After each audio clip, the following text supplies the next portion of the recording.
Hi guys, ಇವತ್ತಿನ ಕತೆ RX ಜೊತೆ. ಬನ್ನಿ ಶುರು ಮಾಡೋಣ ಇವಾಗ ಜರ್ನಿ. ಅಂಧೇರಾ ತೇರಾ मैंने ले लिया मेरा उजला सितारा तेरे नाम किया चन्ना. ತಮಿಳ್ನಾಡಲ್ಲಿ ನಾವ್ಯಾಕೆ ಈ ಥರ ನಿಂತಿದ್ದೀವಿ ಅಂತ ನೋಡ್ತಿದ್ದೀರಾ? ಗಾಡಿ ಕೆಟ್ಟೋಗ್ಬಿಟ್ಟು ನಿಂತಿದ್ದೀವಿ. ಇಲ್ಲೊಂದು ಸಮಸ್ಯೆ ಖಂಡಿತ ಇದೆ. ಈ ಪರಿಸ್ಥಿತಿಗೆ ಯಾರು ಕಾರಣ ಅಂತ ನೋಡ್ತಿದ್ದೀರಾ? ಈ ಚಂದನೇ ಕಾರಣ.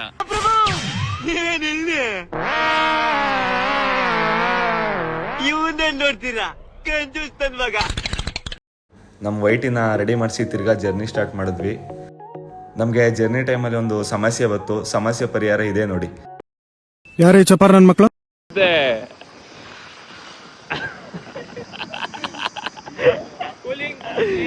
ನ್ಯಾಚುರಲ್ ಕೂಲಿಂಗ್ ಚಂದ. ನೋಡಿ ಗೈಸ್, ಐಸ್ ಇಸ್ಕೊಂಡು ತಿಕ್ಕಾಕತ್ತವನು ಇವನು. ಐಸ್ ತೋರ್ಸು. ಈ ಕಣ್ಣಲ್ಲಿ ಇನ್ನೀ ಏನೇನ್ ನೋಡ್ಬೇಕೋ ಕಾಣೆ. ಈಗ ಒಂದು ಪ್ರಾಬ್ಲಮ್ ಆಗಿದೆ. ಏನಂದ್ರೆ ಡಿಸ್ಕಷನ್ ಮಾಡ್ತಿದ್ದಾರೆ.